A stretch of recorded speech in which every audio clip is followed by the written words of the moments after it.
Bueno, antes que nada, muchísimas gracias por concedernos la entrevista y contarnos, quería preguntaros, ¿cómo fue al principio, los primeros casos de COVID, los primeros pacientes, el colapso de los hospitales? ¿Cómo fue para vosotras? Bueno, pues eso, la primera ola fue muy dura. Cualquiera a la que le preguntéis os va a decir que fue muy dura por muchos motivos, por el gran volumen de pacientes, por el desconocimiento total que teníamos de la enfermedad, de cómo tratar a los pacientes y por las complicaciones que iba viendo, que íbamos descubriendo. Yo recuerdo el día 14 porque estaba de guardia, el día 14 de marzo del 2020, como la peor guardia de mi vida con diferencia. Los compañeros que habían estado el día 13 ya tuvieron una guardia horrible, se abrió la primera planta COVID y prácticamente se llenó. Y yo recuerdo que ese día me puse un EPI a las 11 de la mañana y me lo quité a las 8 de la tarde para poder beber agua y hacer pis, porque fue sin descanso, un ingreso detrás de otro. Bajamos a la primera paciente a la UBI, una señora que estaba estupendamente y en menos de una hora hubo que intubarla. Por desgracia también el primer fallecido fue en esa misma guardia. Entonces mira, se me pone la piel de gallina todavía recordando los dramas que vimos en esos primeros días, un poco de desconcierto. Era ir contracorriente, abrir una planta detrás de otra sobre la marcha, porque no dábamos abasto con el aluvión de pacientes que ingresaban muy graves, malos, y era ir a la carrera, siempre a la carrera, abriendo otra planta, cada guardia había que abrir una planta porque llegamos a tener hasta 60 ingresos diarios y acoplándonos con lo que teníamos y con la poca experiencia que había de esta enfermedad, claro. ¿Y en tu caso cómo fue para ti? Pues me uno a lo que dice Adela. Realmente yo era enfermera en una planta de psiquiatría y de la noche a la mañana los pacientes psiquiátricos fueron todos derivados de la noche a la mañana a psiquiatría, y de atender pacientes psiquiátricos que requieren prácticamente solo medicación oral y bueno, pues lo que es reconducir conductas, pasamos a tener una planta de COVID llena, con la poca experiencia que teníamos en el manejo del paciente de medicina interna y la nula experiencia que todo el mundo tenía en el manejo del paciente COVID. La situación, o sea, el miedo era enorme, desconocías la enfermedad, desconocías el manejo del paciente, la evolución, cómo colocarte un EPI, o sea, es que hubo que reinventarse desde el primer minuto y a una velocidad que la situación requería muchísimo más de la que tú personalmente creías que podías gestionar, que el tiempo nos ha demostrado que sí podíamos hacerlo, que lo podíamos gestionar, pero el miedo era grande. Además, el miedo que te daba no sabías muy bien cómo era la enfermedad, no sabías hasta qué punto tú trabajabas protegido y había que irse a casa. Y ante ese desconocimiento, ¿no?, que habéis tenido, todo nuevo, también estaba la falta de material. Ha habido muchas denuncias de decir no tenemos el material suficiente. Al principio fallaban sobre todo las mascarillas, las FFP2, porque bueno, en el hospital siempre hay un remanente por otro tipo de infecciones, entre ellas la gripe A o la gripe... Pero claro, era tal el aluvión y tanto personal que habitualmente no tiene que utilizar ese material, que ya nos hemos acostumbrado. De hecho yo creo que seguimos con eso interiorizado de aprovechar las FFP2 poniéndonos una quirúrgica encima para que nos duraran más tiempo. Realmente una FFP2 tendríamos que tirarla cada turno, pero las aprovechábamos hasta una semana. Y luego hubo problemas con los EPIs. Yo como médico, bueno, el contacto que tienes con los enfermos es un rato más corto, pero yo pensaba en las compañeras que tienen que estar mucho tiempo, o los compañeros que tienen que estar mucho tiempo con los enfermos, haciendo otro tipo de actividades, y a veces tenían que ir con una bata de plástico. Es verdad que luego se solucionó más o menos rápido porque hubo muchas donaciones de empresas de Salamanca que tenían el material que tenían, nos lo traían al hospital, todo lo que tenían las empresas cárnicas o peluquerías o cosas así, todo lo que tenían que creían que nos podía servir lo trajeron. Eso por suerte no ha pasado en las otras dos olas, donde ya bueno, pues no podemos decir que tengamos falta de material. No tenemos para nada ahora mismo falta de material, y en el primer momento pues era normal, o sea, todos estábamos desbordados y el hospital es lógico que no tuviera ese remanente de material, que es que no se usaba anteriormente. Claro. Es que no era necesario. La falta de desconocimiento, diría, claro, que era la principal razón. Nadie pensó que esto iba a llegar al grado que llegó. Yo misma, cuando empezábamos a oír hablar de las cosas de China, decías, esto se va a llevar a 4 abuelitos o a 4 personas con enfermedades muy graves. Ya cuando empezamos a oír lo que estaba pasando en Italia, pues ya empecé, esto parece que va a ser más serio de lo que pensábamos. Y ahí a lo mejor sí que hubo un poquito de falta de previsión, porque no era lo mismo China, que ya las noticias que llegaban de Italia y luego de Madrid. Pero bueno, yo supongo que es que no se puede prever, no puedes tener material para todo lo que puede pasar, aunque protestemos, y hemos protestado, claro, porque el miedo de llevar a casa tu infección y poder contagiar a tu familia, pues lo tenemos y vender protestas, pero también lo entiendes, que no se puede tener de todo para por si acaso pasa algo. Entonces, digamos que os habéis sentido apoyados por los ciudadanos, por las instituciones. Yo sí, quizá, bueno, por parte de la sociedad, quizá más en la primera ola que en esta, eso es indudable, y por parte de las administraciones, pues en el hospital realmente es muy difícil la situación. Han sido 3 olas en que se ha hecho una escalada y una desescalada, que no sabes realmente qué es lo que te va a pasar mañana, porque es imprevisible lo que va a suceder en el día a día, y se ha intentado gestionar de la mejor forma posible. Sí es cierto que quizá ahora yo como sanitaria en esta ola, especialmente en la tercera, en Navidad, la primera semana me sentí dolida, principalmente porque todos sabíamos que iba a pasar, pero con la sensación de que a pesar de que todos sabíamos lo que iba a pasar, la sociedad no ha hecho las cosas como debería hacerlas. En ese sentido, ¿tú crees que la gente es consciente del esfuerzo que habéis tenido que hacer? No. Yo ahora mismo creo que no. Yo creo que hay una absoluta dicotomía entre, ya no solo con la sociedad en general, sino incluso dentro del hospital. Hay una dicotomía tremenda entre los que hemos hecho atención directa al COVID y el resto. Yo creo que la gente no es consciente del sufrimiento, de la tristeza, del dolor que ha habido detrás de esas paredes. La gente no es consciente. Si lo fueran, yo creo que las actitudes habrían sido diferentes. Y hay veces que te sientes un poco, pues eso, defraudada, triste, sí. Para decir, a ver, que es que yo en la primera ola que tuvimos que cambiar el sistema de trabajo, bueno, las enfermeras siempre han trabajado a turnos, pero nosotros que tenemos un trabajo de mañana y luego guardias, no, era imposible, no dábamos abasto, tuvimos que cambiar a turnos. Pues en mi caso mi marido también trabaja a turnos, mi hija se tuvo que ir a vivir con mi hermana, por ejemplo, ¿no? Y estuve 3 o 4 meses sin verla. Y entonces dices, ¿y esta sociedad se merece mi esfuerzo? Y hay veces que te entran dudas. Luego llegas al lado del paciente, ves lo que está pasando y se te olvida, y le haces tu trabajo, le coges de la mano y lo intentas hacer lo mejor que puedes. Pero yo, no sé, yo cuando salíamos a las 8 de la tarde a los aplausos decía, estos aplausos se van a convertir en denuncias y en puñaladas, y por desgracia así ha sido. Lo que hemos visto en esta última ola es que nos están llegando reclamaciones por todas partes por motivos, un montón de motivos a los que no podemos dar respuesta nosotros.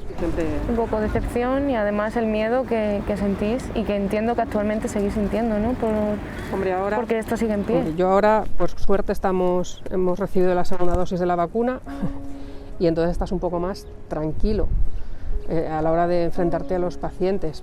Pero bueno, el miedo sigue estando ahí, porque si no es este virus será otro. O sea, yo creo que esto ha venido para quedarse, la forma de trabajar ha venido para quedarse. No creo que podamos volver a enfrentarnos a los pacientes al día a día sin una mascarilla o sin guantes o sin algo más de protección de lo que usábamos.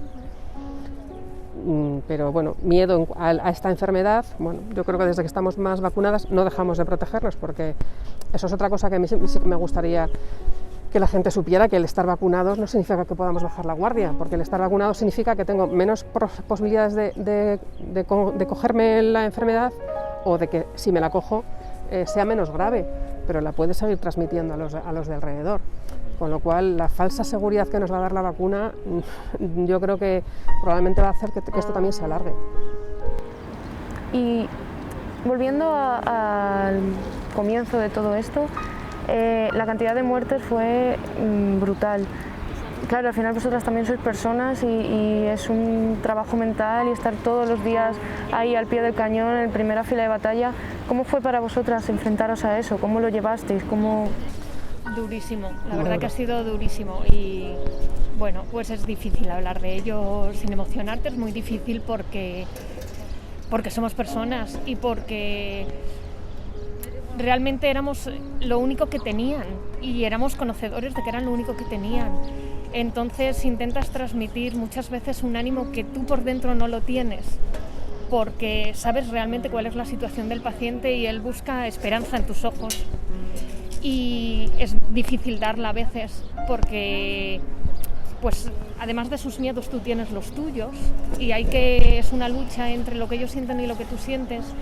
Y en la primera ola, como en todas, la verdad que hemos intentado acompañar al paciente lo máximo posible, intentar transmitir serenidad, pero ha sido muy duro y como personas muy duro. Y bueno, un día lo hablábamos Adela y yo, que a veces hay que sentarse y hablar contigo mismo de lo que has pasado, pero que es difícil y yo personalmente todavía no estoy preparada hasta que esto se calme un poquito más y poder hacer una evaluación de lo que has vivido este último año, por eso, porque hemos pasado momentos durísimos a nivel profesional y a nivel personal, porque es que yo salía de mis turnos, llegaba a casa y yo no he podido dejar de convivir con mi marido y con mis hijos, pero sí he limitado muchísimo la convivencia con ellos y cuando yo llegaba a casa decía mamá está en casa y ellos se encerraban, hasta que yo podía considerar que más o menos había hecho una higiene de que no sabías y yo no le dejaba que me besaran, que me abrazaran, entonces ha sido muy duro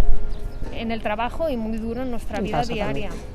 Entonces yo creo que cuando todos esto se calme, no sé qué tipo de factura nos va a pasar. Todos tenemos grabados caras, situación. Yo me acuerdo perfectamente del primer paciente que falleció, ya te digo, me acuerdo perfectamente de la primera persona que tuve que bajar a la UBI. Tengo grabado a un chico, una persona joven, un bombero, un tiarrón, que le tuvimos que bajar a la UBI, que se te queda mirando y te dice, bueno doctora, entonces ya esto se acabó, ¿no? Me manda usted a la UBI, ya no vuelvo. Eso lo tengo, un año después lo tienes grabado. Yo no he querido saber lo que ha pasado con los pacientes que he bajado a la UBI, no me siento con fuerzas para ir mirando paciente a paciente si han salido o no han salido, porque si no, no podrías volver a entrar otra vez al día siguiente y seguir viendo a los enfermos sin mantener la esperanza de pensar que todo ha ido bien, ¿no? Y luego, sobre todo al principio, teníamos muchos fallecimientos, que es lo que preguntabas, que no sabíamos por qué. Tú veías un paciente que ingresaba y a la hora entrabas en la habitación y te lo encontrabas muerto. Y no sabíamos. Luego hemos ido aprendiendo más cosas, hemos intentando ver que el virus si está hecho a conciencia y tiene 3 fases de enfermedad completamente diferentes, y hemos ido aprendiendo, gracias a Dios. Los fallecimientos así repentinos no los hemos visto después, porque hemos aprendido también un poco pues eso, cómo transcurre la enfermedad. Pero yo estoy con Begoña. Esto, a todos los que hemos tenido atención directa al COVID, de una manera o de otra, lo tenemos ahí metido y en algún momento saldrá. Y además no lo puedes hablar con nadie más que con alguien que lo ha pasado tan bien, porque tú intentas explicar eso, la mirada, ¿no? La mirada de algunos pacientes, y eso o lo has vivido o no lo puedes compartir con nadie porque nadie lo puede entender, ¿no? Luego, mucha gente también decía eso, ¿no? Deberías de entrar a un hospital para ver realmente lo que ha pasado. El sufrimiento de la gente mayor que estaba ya un poquito demenciada, que con la soledad de estar en habitaciones individuales sin contacto, se terminaban los pobres de demenciar, porque es muy fácil decir, bueno, pues que hagan llamadas, sí, hacen llamadas, pero haces llamadas si puedes. O sea, si tienes la conciencia para poder hacer una llamada, pero a mí me ha dado muchísima pena eso, que les agarrabas la mano y te miraban como diciendo, pero es que el único contacto humano que tienen. Eso para mí ha sido muy duro también, ver el sufrimiento de esa gente que no podían coger un teléfono y hablar con sus familiares porque no lo pueden hacer habitualmente, pues por sus limitaciones. No sé. ¿Esperabais vivir algo así en vuestra carrera profesional? Yo no. Mira, ¿Como lo que he vivido? No. Y creo que es algo que realmente lo puede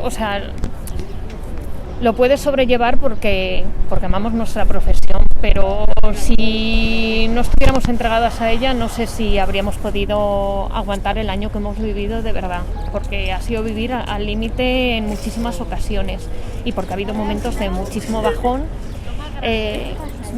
Yo si algo bueno vivido en este COVID es la gente que he conocido y el compañerismo, que realmente ha sido muy necesario y nos hemos ayudado mucho porque todo el mundo en algún turno has sentido que no podías más y siempre ha habido una mano que te ha ayudado a seguir y que te ha alentado a continuar y muchos días te vas a casa pensando mañana no puedo con esto, pero gracias a Dios te levantas por la mañana y vuelves, como digo yo, a pintarte la sonrisa y vienes a trabajar con la mejor de tus caras, porque es que los pacientes merecen eso, que sigamos luchando y que sigamos intentando transmitirle ánimo y confianza, que es lo único que tienen. Como te digo, al final ni siquiera nuestras caras, porque el único aliento que tienen son nuestras miradas, es el único contacto que tienen con el mundo exterior, somos nosotros. Y encima nosotros disfrazados, porque eso hay veces que te lo dicen, es que me gustaría saber con quién hablo, porque claro, tú entras con el EPI, con la mascarilla, con las gafas y tal, y entonces a lo mejor cuando se van, que estás vestida pues como estamos ahora, y dice, ay, ya le reconozco la cara, o por la voz la he conocido. Yo también te pones de su lado y tiene que ser terrible, o sea, que el único contacto con el exterior sean unos marcianos que vienen aquí disfrazados y que por mucho que quieras transmitirle el cariño pues o sonrisa, no puedes. Tiene que ser únicamente con la mirada, que es lo que comentabas tú. Y en cuanto a los medios de comunicación, mucha gente ha dicho que son unos alarmistas, que las imágenes que ponen, que un montón de historias distintas. Vosotras habéis estado en un hospital, habéis visto de primera mano lo que hay. ¿Realmente creéis que se cumple la realidad con lo que los medios de comunicación han mostrado a la sociedad? Yo creo que no. Los medios de comunicación han dado datos, cifras, 1000 muertos, 400 muertos. Ya, pero esos muertos tienen nombre, apellidos, padres, madres, familias, hijos, y eso no se ha transmitido. Yo creo que por eso lo hemos hecho tan mal en la calle, porque las cifras son frías. Entonces todos los días era no sé cuántos contagios, no sé cuántos muertos, no sé cuántos tal, pero cifras. O yo por lo menos también reconozco que hubo una época que dejé de ver informativos, dejé de ver la televisión porque no podía aguantarlo, o sea, no. Entonces he estado bastante desconectada. Para mí la sensación y lo que oigo en mi casa que me cuentan la familia es cifras, pero yo creo que no se ha llegado a transmitir el dolor que ha habido detrás de las paredes. Sí, yo estoy de acuerdo con Adela, porque realmente la gente con la que hablas, qué tranquilos, 24 contagios, o ya solo ha habido 12 muertes. Perdona, ¿cómo que solo ha habido 12 muertes? Es que han fallecido 12 personas hoy que tienen un nombre, que tienen un apellido, que tienen una familia, y que para mí no es un 1, un 2, un 3, es que es Juan, Pedro, Carmen, y eso es lo que se ha transmitido. Yo así lo vivo y así lo hablas con la gente, porque ahora mismo la gente dice, ay, qué bien, ¿cuántos pacientes hay? 36. Ya, a mí no me preocupa lo que tengo ahora, me preocupa lo que voy a tener dentro de un mes. Sí, volvemos a hacer lo mismo que hemos hecho en Navidades, y además es que la sensación que tengo es que no sé si hemos aprendido algo de las Navidades. Yo esta próxima ola, porque estoy casi convencida de que la vamos a tener, probablemente no va a ser tan grave como ha sido esta tercera, pues porque la gente mayor va a estar vacunada o casi vacunada, pero probablemente haya muchos contagios fuera. A lo mejor no van a tener que ingresar tantos como esta vez, esperamos, pero va a ser gente más joven, porque son los que van a quedar sin vacunar. Que ya lo ha sido hasta ahora. Claro. La media de la gente que hemos tenido ingresada ha sido muchísimo más baja joven que la segunda y que la primera ola. O sea, nosotros somos conscientes de que esto afecta a un rango de edad que la gente se cree que está libre de ella, y no es así. Y claro, luego está el resto de casos que ya no tienen que ver con el coronavirus. ¿Cómo ha sido para vosotras estar a ambas cosas, el machaque mental, ¿no?, del COVID, y luego pues otros pacientes que vienen con otro tipo de patología? Es decir, mira, la primera ola nos pilló tan de sopetón que tuvimos que el 100% ponernos a trabajar. Mi especialidad, que es la medicina interna, estuvimos todos en el COVID, porque no había otra. Luego nos fueron ayudando compañeros de otras especialidades, pero el inicio fue nuestro y el grueso ha sido nuestro siempre. Cuando hemos vuelto a retomar la actividad fuera de COVID, pues todos los compañeros que empezaron los primeros días de la consulta decían, es que los pacientes llegan muy pasados, llegan ya con las enfermedades muy pasadas, pues por dos motivos. El primero, por el miedo. No querían venir al hospital, no querían venir a la consulta porque tenían miedo de contagiarse, y entonces ellos mismos se han retrasado en solicitar las consultas, y luego porque no podíamos atender al 100% de la población, porque estábamos a otra cosa, y entonces ha habido patologías que se han cogido muy tarde. En las otras olas ya hemos procurado no cerrar, y se ha intentado mantener una actividad no COVID, que es como la llamamos, evidentemente no al 100%, pero bueno, intentar mantenerla para que eso no pudiera pasar. Pero la gente tiene miedo y cuando llamas a la gente para que venga a la consulta, no me lo puede usted decir por teléfono y no, porque siguen y entonces todo eso retrasa mucho el diagnóstico de otras enfermedades graves. Desde luego. ¿Y vuestro ánimo a día de hoy? ¿Cómo afrontáis el día a día? ¿Cómo afrontáis una posible cuarta ola? Yo estoy muy cansada. Bueno, en general estamos muy cansados. Yo personalmente vivo casi al día. Ahora mismo creo que somos conscientes de que va a haber una cuarta ola, pero como que lo quieres mirar así de pasada porque todavía nosotras seguimos trabajando en planta COVID, no hemos salido de la tercera, seguimos atendiendo pacientes COVID y seguimos en la misma situación. Cansada físicamente, muy cansada físicamente y muy cansada mentalmente y emocionalmente. ¿Qué mensaje le mandaríais a la población de cómo lo estáis viendo ahora, lo que se viene, lo que habéis vivido? ¿Qué mensaje le diríais a ellos para que se den cuenta de que esto es real, ¿no? De que no solo es lo que vemos en las noticias, lo que comentabais antes de que son números, no son números, son personas? Yo les diría que cada vez que oigan en la tele una cifra, que lo reflejen en sus padres, en sus abuelos, en sus hermanos. Que no digan eso, ha fallecido 12, no. Es que el fallecido puede ser su padre, su madre, su abuelo, su hermano. Y la segunda, que es que no, me parece que no es tan terrible tener que ponerte una mascarilla cuando estás sentado en una terraza con tus amigos o guardar la distancia de seguridad. Me parece que lo que nos piden es muy poquito para lo que ayuda el ponerte una mascarilla.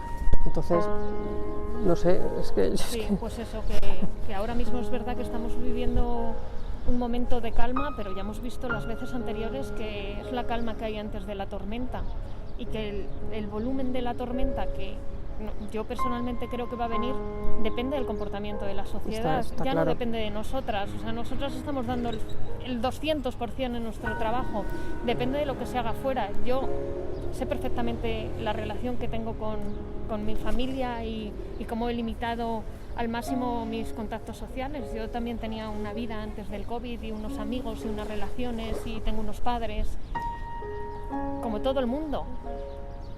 Pero yo quiero seguir teniéndolo, claro. Si sé que depende ¿Le de veis mí. fin a esto, un fin cercano? ¿Estáis un poco más tranquilas también con el tema de que se esté vacunando a la población, de que vosotras estéis vacunadas? ¿Le veis esto que se va a acabar a largo plazo, a corto plazo? Bueno, yo creo que esto es como cualquier otro de los virus que hemos tenido, no a tan de escala. Esto ha venido para quedarse. Evidentemente, como pandemia, no, porque nos iremos inmunizando unos con otros, pero es un virus que ha venido para quedarse y estará entre nosotros, pues como en la gripe A en su momento, la gripe aviar que tanto miedo dio y que luego se quedó en nada. Y esto estará, que lo bueno es que iremos creando inmunidad entre todos, la inmunidad famosa de rebaño, pero tendremos casos salpicándonos continuamente, como ahora tenemos. Este año no ha habido casi gripe, o por no decir que no ha habido, por la mascarilla, ¿no? Pero en el momento en que relajemos las medidas, pues seguiremos teniendo casos, esperemos que aislados, de coronavirus, hasta que aparezca el siguiente. Esperemos. Por favor, que nos dé tiempo a recuperar. Efectivamente. Pues muchísimas gracias. Nada, a vosotros. Por compartir con nosotros vuestra experiencia. Gracias. A Gracias. vosotros.